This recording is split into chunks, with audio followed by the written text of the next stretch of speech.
and welcome to the Maison Voyage podcast, the art of luxury travel. My name is Vanessa Cromer, and I am the luxury travel advisor with over 16 years experience. I am also the founder of this podcast and the Maison Voyage magazine. The podcast is a curated series of conversations between the people and the brands who are shaping the future and the present in the luxury travel industry. So today we have a very special guest, and she is going to be talking all things luxury Japan. Take it away. We can't wait to meet you. Yay! Yes, hi. I'm so grateful to be here. My name is Sequoia Armstrong. I'm the founder of Pueblo York, which designs thoughtful trips for mindful travelers seeking off the beaten path and immersive experiences to Japan and Mexico. I'm so excited to talk about all things Japan.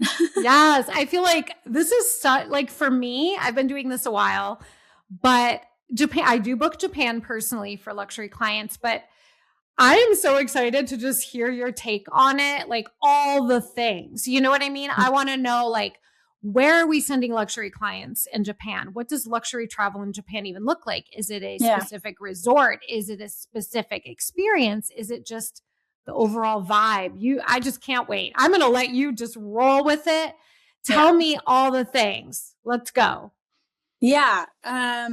So, I mean, I like to think, I know luxury probably gets in the industry too, also is very used heavily. Yes. So like elevated experiences, I think I find that a lot of travelers or my clients, I think there's a range. I think in the past, say 10 plus years ago, I think a lot of people thought that traveling to Japan was, only luxury or out of reach, not very accessible. Right. And then even from our perspective as travel advisors, sometimes there's a gap.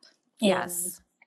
There's like budget or accessible travel and then high end. And I think that there's actually quite a range. And I think that a lot of clients, like I have honeymoon clients leaving soon. Aww. And I think it's a mix. I think it's a range of really finding out from those clients, what they value and what they enjoy, what they like, what their interests are, because maybe it is about staying in more of a, say, mid-tier property and avoiding maybe the international chains. Yes. Or getting more of that immersive experience with the Japanese Inn.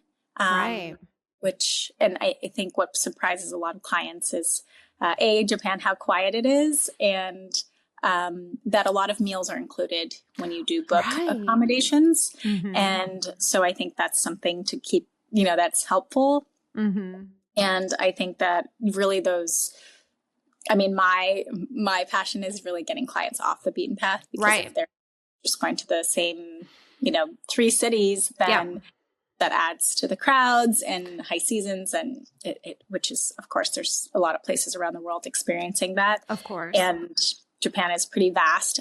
Yes. It has most of the main part of Japan is one climate, but then the very north is going to be different. And the very south is actually subtropical. Okay.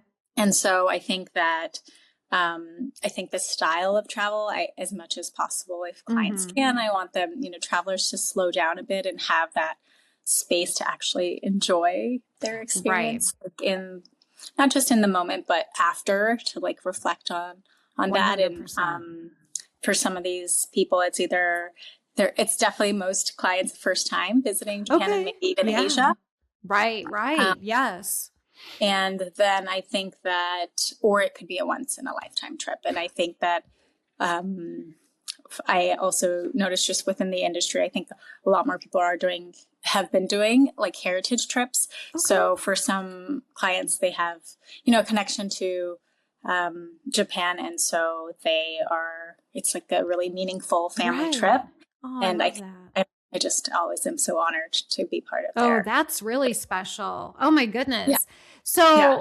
So when you're getting somebody that's contacting you, what for Japan specifically, where are we sending clients? I mean, or maybe it's a 2-part question. What are the requests that you're getting for Japan? And then the part 2 would be, if you could dream up where your clients were going, like you said, those hidden gem areas, kind of off the beaten path. where are we going? What towns, what cities, what are they wanting and what are you wanting? Yeah, I think for most, like almost all clients, they will start and even end in Tokyo, logistically with flights, with probably even, with flight prices or just the lift that it has from the US. I mean, their direct flights. I think that I that's what I tend to do for clients is like a sort of the beginning and the end. However, I mean, my mother's from Osaka, so I'm a little biased of, preferring people. I think a lot of travelers only get to a couple of regions and there's 9. So depending on the season and, what their interests are, if it's adventure, maybe they would go into the mountains or up to Hokkaido in the north or down, in the southern region of Kyushu, which is very, much less visited. Right. But I think like even glamping there has become kind of popular. I haven't had that kind of client yet, but I could see that, or bicycling, like a lot of bicycling routes. So more of the active adventure travel, and still staying, in really like nice places, but there's some active, that could be part of their wellness, their self-care, adjusting, of course, that could help adjusting to the jet lag, which is pretty brutal. And then, but yeah, when a client even comes and they're like, I had a client that just got back and they were like, we actually don't want to go to Kyoto. And I'm like, great, because I think that Kanazawa is becoming, I don't know, substitute is not, I always think that there's no, cities are never, like one for one, but it has a lot of the qualities and like a smaller feel. And I think just it's called the Hokuriku region, just that region of Japan in general, I think has a lot to offer. Maybe Gifu Prefecture. So getting really into, if you get into the mountains, then there's the hot springs town. I mean, it is such a mountainous country. Right. But not everyone might feel comfortable with like public bathing. Yes, the onsen. Yes. So I think that's maybe talk about that for a minute, because that's hilarious because, well, it's not hilarious, but it is funny because I think like a lot of people, especially I feel like in America, like people just don't know. And so I kind of like, you almost have to in our space, and I'm sure you deal with this all the time, but it's like, you kind of have to educate them and let them know like what to expect. And maybe if they're not comfortable with something like that, like, well, then let's just skip that whole thing or find one that has, a private onsen in their room where they don't have to use the community. But talk about that for a little bit and any luxury onsen experiences maybe that you know of. Yeah, I think that you're right. I think in Western culture, there is a lot of, I think sometimes, there's just what we wear, but a little bit more expressive or revealing. I think in different cultures in different parts of the world, they show a lot less skin. However, we don't like bathe together. Right. And I think that especially in like East Asia is kind of a norm. And bathing at night, which is really just helps you sleep better. Right. After you've like walked all day or, it's just a really good way to take care of your body and your mind. A wellness ritual. Yes. And I think that to your point, especially say you were traveling as a couple, I think of often, then it's gender specific. So you're not actually really getting to see each other. And that can be a little bit like, people are shy or not comfortable. So having that private rotemburo, it's like the outdoor bath or indoor, but it has the hot springs. That could be a really great option, just for privacy or just for intimacy, whatever it is. And I know there's some pretty popular Japanese inns that other colleagues have sent clients to that I really like to find, because they really can tap into hot springs almost most parts of Japan. So I feel like sometimes there's like really like, maybe it's the owner, you're going to meet the owner who works there, the proprietor. There are some women-owned ones.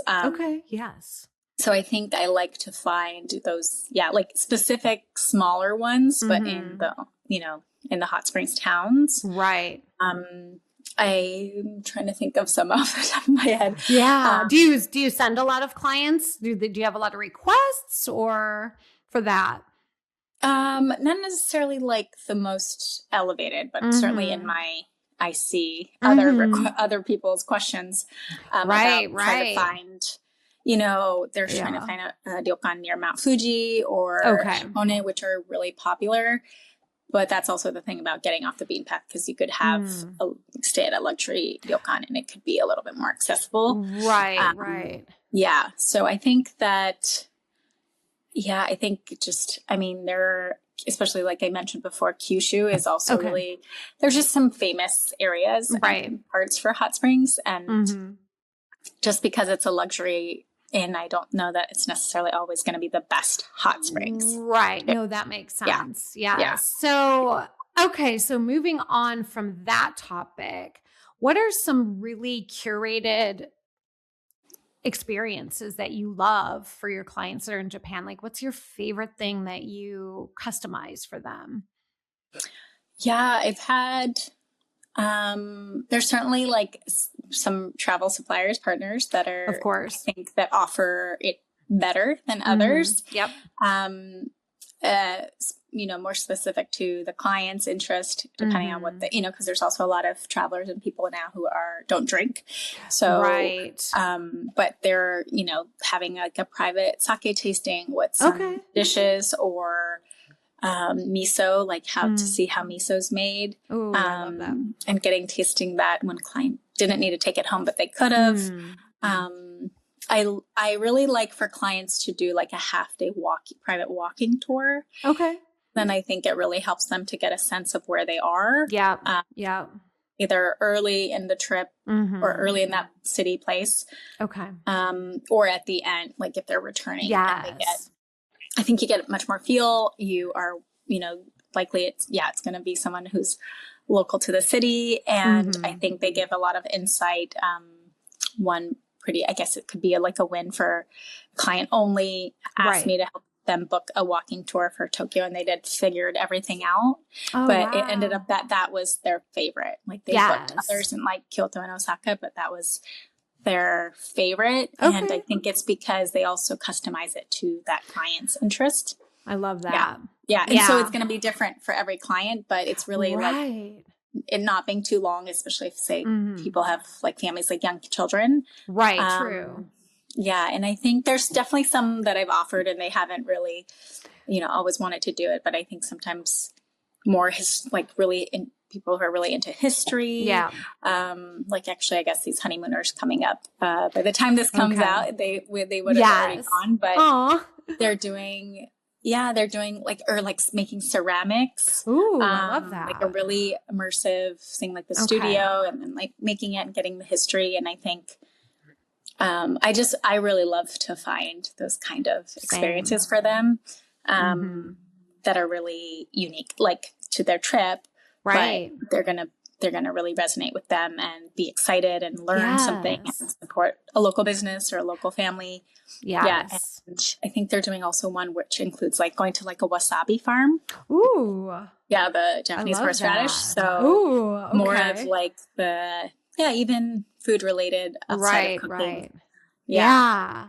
And so I love that. And I think it's so important. Like you said, the walking tour, I think that goes for like, I do mostly Europe trips, but I love that, especially when you're in a big city, because I feel like you said, definitely like that next morning or like not the first night you arrive, but that next evening, once you've had a full night's sleep, I think that's such a great way. And especially when you have a private one, because your guide is really, like you said, they're going to know where your hotel is. So if you've already explored on foot a little bit, they're not going to do that area. Like I know for myself personally, I design my personal trips kind of similar as to what I would do my clients, but my ideal clients are kind of like me.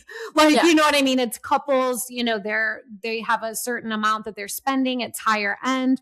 So I always kind of travel like most 9 out of 10 of my clients are going to travel, but I think you touch on a very important note that I think that it's really, people overlook an experience like that because they're like, oh, we don't need a private guide to like do a walking tour, or but they don't realize like really the value you get out of it. And usually, and I'm sure you will agree, those guides are going to give something that we couldn't have given them, meaning like, oh, you didn't get tickets to this? Let me take you there. I have I have an inn, or you need to eat at this restaurant, or you need to see this. And it's great to have that at the front of the trip, because then it's like, if there was any missing gaps or they have free time, they can really, take whatever they're suggesting and run with it, which I think is really, it's hard to explain it to clients while we're talking to them and creating the trip.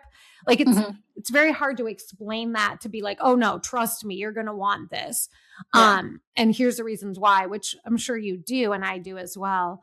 But I love that you touched on that, because I think that is a really important note. And in Japan, I would imagine even more so important, having that right on the front end, because it is Asia. People don't travel to Asia or Japan as much as maybe like Europe or the Caribbean, or, some of the locations that are more common. So I think that's super important, especially right off the start. Yeah. I love that you do that and touch on that. It's sometimes where it fits, like if they're just staying one night in Tokyo. And then then it doesn't make sense. But I think then when they're staying multiple nights in one place, again, like you said, then those like guides are going to give, recommendations, or they have their story, their perspective. And I think, or they just really connect. And I feel like a number of clients have said like, oh, and then maybe they're meeting them again. I don't know, following them on Instagram. Yeah. Like I know personally, and I'm sure yourself too. It's like, we love our guides. It's like, we don't want it to end. It's like, you want that person in your life. It's like, sounds really creepy, but it's true. But that's what you and I strive for our clients, is I think that is luxury travel, is when you have those experiences and you really connect with the people, and it becomes a core memory, right? Yeah, for sure. And I think, those are those memories become the stories, and maybe that builds, the connection deepens, and maybe they revisit again. Usually Japanese are, they're usually pretty excited. Oh my gosh. They often don't see like why, or like why people would want to move, or, visit, but they're pretty, and they're also, I think, certain companies also require certain certifications. Yes. So if they are a historian or art curator, they have just such a depth of knowledge. Oh my gosh. And I think also seeing, even within a city, to see off the beaten path, like neighborhoods that you wouldn't probably get to on your own. Right. Yeah. I agree. Yeah. So, okay. So let's talk about like some of those bucket list things, like cherry blossom season. Like, you know what I mean? Like, what do you love that? Are you like, yes, let's book cherry blossom? Like, where do you stand with that for all of our viewers and listeners? Because I know some of those things look good on paper, right? Where it's like, yes, it's beautiful, but then it can also like be a crowded time, or there's things that clients may or may not realize they're walking into, like allergies, for example. During cherry blossom. Actually, that's a good point that I hadn't thought of. Is there's a pretty monoculture of one pine tree, so hay fever is actually really pretty big because of a specific pine. Yeah, really? So fall and spring. Oh, I didn't even think of that. I was thinking cherry blossom for sure for allergies. Cherry. I don't know that cherry blossom is the one that really does it, but I think what people have to understand is that that's like the beginning and end of the school and financial year in Japan. Right. So it is a time when people are moving. Right. Then that's just as a symbol of a new energy. Rebirth, kind of like a new start. Right. Yeah. Fresh start. Yeah. And so I think that I know I won't, it's not my favorite because I have to, it's also sharing that we can aim for this. If you have a longer period of time, it's much easier, but we cannot promise. Oh no, because it may not, it may be off by a week. The projections. Or you can see it, or if they're going to multiple places, multiple regions, but then, there's like a whole predictor of it every year, but it can be, if that's their main focus, in my opinion, I need a little more. Like you're going to need more than just the cherry blossoms. Let's not base it just on that, or you need more time, like you said, just so we can for sure hit it at one point. But I agree, it is very hard, and I think clients don't realize that as well. I mean, they do have those yearly predictions as far as each region. But I don't travel to Japan as much as you do, obviously. But I could imagine some of those predictions are wrong sometimes. Yeah. And I mean, they're doing the best with whatever they're measuring. But it's nature. It's like the weather. Human. Yeah, it's nature. And like I had clients who went last year. They were there for a long time. So it's 3 weeks. And I don't know. I guess I didn't ask about the cherry blossoms per se. Right. But I think if they're open to timing, I generally stray away from that. Exactly. Unless it's like, I don't know, they want to do a photo shoot. I don't know. But there's also other parts of the world with cherry blossoms too. So it's, Washington, D.C. here, right? Those were gifts from Japan. Those were gifts from the emperor. I love to bring that up because I think like if people listening or watching aren't aware of that it is like, it's kind of one of those things you flip through a magazine. It's like the tulips, in the Netherlands. But it's like, are we really going just for that? You know what I mean? Like, it looks good on paper, but it's one of those things that like, TikTok and all that, you're going to see it. It's going to be, it's always such a big hype. Yeah. But I agree. I am not going to Japan just for that. Like, there's no way that is the driving force. Yeah. But as a luxury travel advisor like yourself and, any clients that I have, of course, we're going to do the best that we can to make that possible. It also it tends to line up with like children's spring breaks. So I get that, exactly. But it will be sometimes like a more crowded time of year. And that's also when it's important to get out of certain over, popular places. Yeah. Exactly. Yeah. Now, I love to ask this because I think people don't realize this, but like you mentioned the mountain region in Japan and like skiing. Yeah, so do you, talk about that. And like, is that trending? Is it big right now? Are you seeing more of it? Americans are finally catching on because I think Japanese, Australian, maybe even some Europeans have already been aware, but they have had some of their heaviest snowfall in history. Right. I'm not a skier. I've snowboarded in the past, but I've had clients. Yes, they go or because of weather, they have to like reroute or go back to a different place. Yes. And actually, there's a lot more ski areas than I think that are popular, but some are more accessible than others in terms of, investment wise. And I know now that United is just going to be launching direct flights to Hokkaido, which is a big deal from the US. Okay. For you skiers. Wow. Because then you don't have to go through Tokyo. Okay. And that's pretty big. Like there's a few places in Hokkaido, and I think I mean, if it doesn't rain, I think it is some of the best skiing. I know people in Hawaii where I grew up who sometimes go like every winter. Wow. And much more, given that the yen is still pretty weak. Right.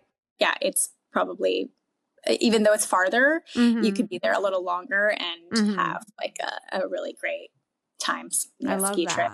And then you do the hot springs and the food. And there you go. Like the whole wellness experience. And I love that. And so remind our viewers and watchers and listeners, when is ski season for Japan? Because it may not be when they're thinking.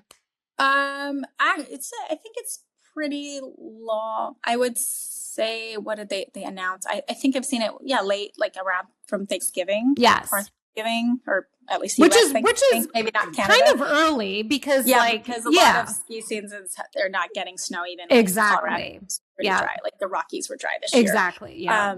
This past season rather. So I think like, I also wouldn't really recommend being around there on New Year's because they close. Okay. A lot of places are closed. It's just either go before, right, like December or in January, and then definitely until I would say like April. That's amazing. So that's a pretty successful season. Solid. Yeah. 5 months. Yeah, that's pretty good. So I think that's and there's things to do for non-skiers if you have skiers. 100%. I love winter. I love cold. I live in Florida. I know, me too. I don't want to be hot. Travel. I'm liking it. Yeah. Yeah. I like to travel when it's cold. So I don't ski either, but I definitely think that I love winter travel for sure, except for like flight delays and stuff like that, obviously. But so that's really good to know. Okay, awesome. And then talk to me about like logistics. So when you are switching cities for your clients, how are we doing a lot of private transfers? Are you using the train system? A mix of both? What are you seeing, or what are you working on? So far, I mean, I feel like people are more like semi-independent or independent.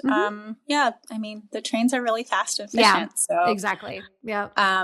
Maybe they're doing private, some private transportation, obviously the airport transfers, but say maybe from Tokyo to like see Mount Fuji. Okay.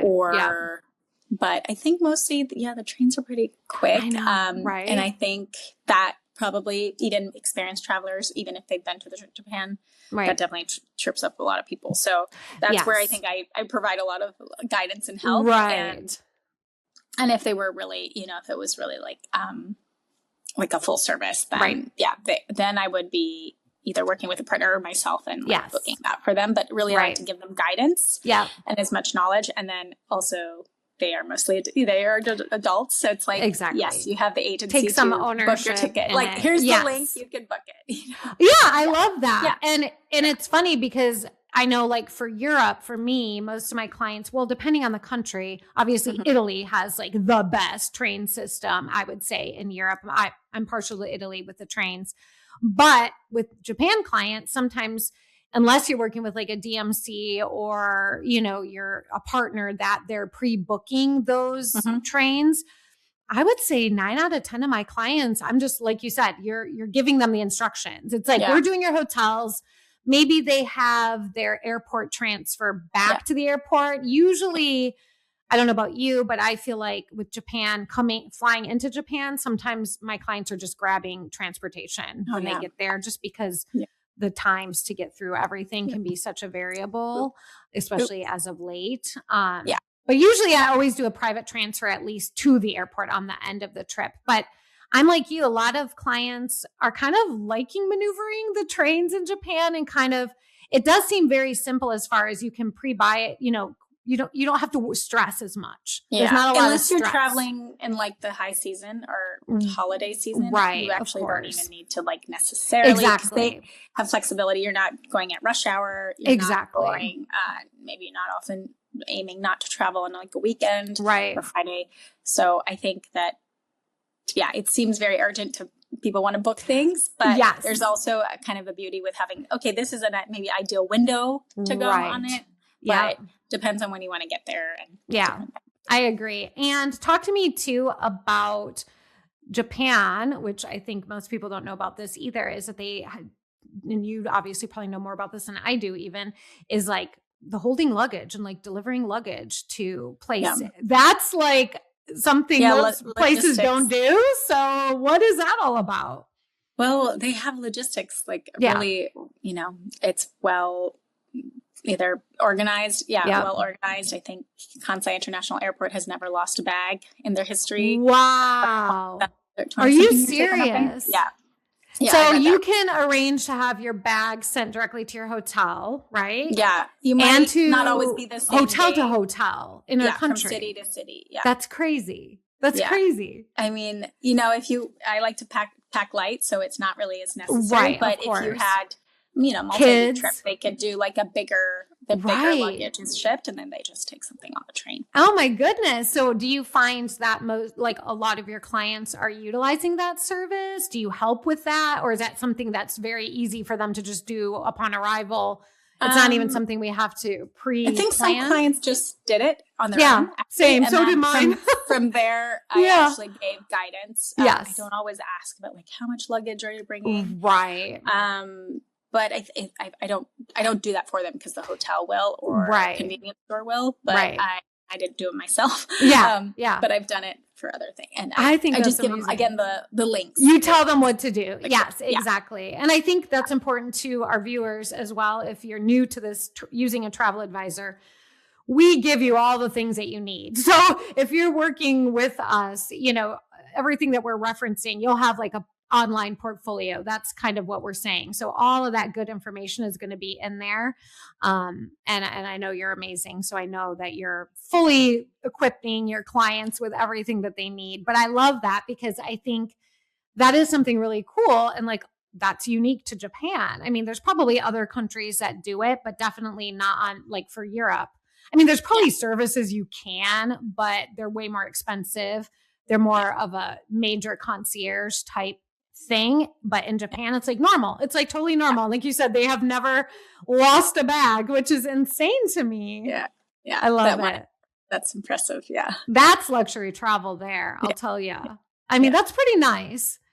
Okay, awesome. So tell me, what do you want the listeners to know about Japan? What, if you could tell them one thing, what would it be?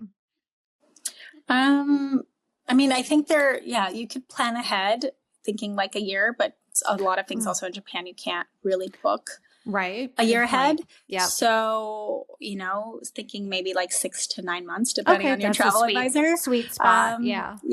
And how quiet things are going to be. So you're going to probably, you might stand out. So just maybe practice beforehand. You don't need to know like a ton of Japanese necessarily, but it's good to practice for, respect and just connection. Yeah. And I think that's about it. I love that. And so I always ask my guests one question, and this is going to be kind of personal to you, not necessarily your clients, but when you think about luxury travel, when you're traveling, it doesn't have to even just be to Japan. What does that experience feel like to you? What does that embody when you think about that for yourself? Yeah, I think it's being like unhurried. Your nervous system feels good. Ooh, I love that. Unhurried, rested, nourished. There's space for spontaneity. Yes. But some things, it's good to have some things planned. Depends on the type of traveler you are.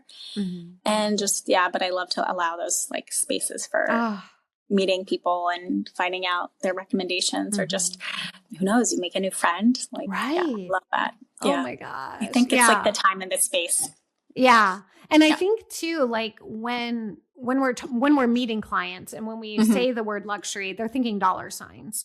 And, even myself, like I call myself a luxury travel advisor, and I'll have friends from high school who, text me and say, hey, I'm thinking about going to Ireland, but I don't think it's luxury. I'm like, girl, no. Luxury is a mindset. Like so. And it depends. So it's also exactly. It is. So for the viewers out there, luxury doesn't necessarily mean like 6-star and, $3,000 a night. I mean, yes, that can also be the case, but, we're really here to have those conversations about what luxury travel really feels like, what it really looks like. And this is exactly what we're talking about. It's those experiences, those feelings. I mean, that's why I do what I do. I mean, yes, I like nice hotels, of course, and all the extras. But at the end of the day, like you said, what matters the most is those things you're going to talk about on the way home with your loved ones, right? Yeah. Like those quiet moments or those relationships that you made with the locals, or that, one photo that you captured that, just you never expected to capture. And that's luxury travel as far as I'm concerned. And I love that we're talking about it with Japan, which is so exciting. Well, thank you so much, Sequoia, for being on here. I want to let the viewers also know that Sequoia is also one of our magazine contributors. And so you'll find her every quarter in our digital and print. And she's also on the website. We will, of course, have all of the show notes. We'll have links. We'll have everything in the bottom in the show notes, everything that we talked about today, how you can contact her, see the magazine, see her in the magazine, and all of the good things. And then, of course, if today's conversation has you dreaming about Japan, then, of course, reach out and have a conversation with Sequoia. She's amazing. All her socials will be linked. And if you would like to subscribe to the magazine and you haven't, we have a special promo, which will also be in the comments below for digital and print subscribers who are podcast listeners. So make sure you subscribe to the podcast, and all of those links will be below. So thank you again for joining me today, Sequoia. Thank you to the listeners and the viewers. And until next time, keep being inspired by the places, the people, and the experiences that truly make luxury travel feel unforgettable. So we'll see you next time. Bye, everyone. Thank you.